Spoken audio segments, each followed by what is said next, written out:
এখন সকাল 11টা বাজে, আমি হাঁটতে বেরিয়েছিলাম। আর এই দেখো কাশ্মীরি পুলিশের অবস্থা দেখো, এখান থেকে যত গাড়ি যাচ্ছে সব কেস দিচ্ছে।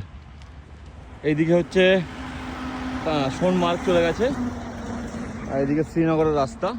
তো এই জায়গায় প্রত্যেক দিন এরা দাঁড়াবে, এদের কাজ হচ্ছে যত গাড়ি আছে সব দাঁড় করাবে, ফটো তুলবে, কেস দেবে। এই দেখো কোনো ট্রাফিক ব্যবস্থা নেই, কিচ্ছু নেই, পুরো বাংলাদেশের মতো অবস্থা।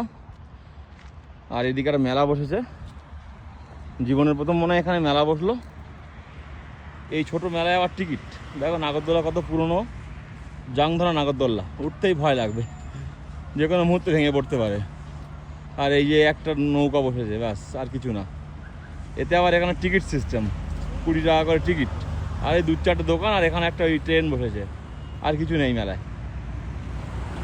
তো এদের কোনো ট্রাফিক রুলস নেই, কিচ্ছু নেই। যত গাড়ি যাবে সকালবেলা এখানে প্রত্যেক দিন জ্বালাতন করবে একদম। এই ঠান্ডায় ফার্স্ট সকাল থেকে শুরু করে দেয়। বরফ প্রেডিকশন আছে 8 তারিখ থেকে, কী হয় দেখা যাক।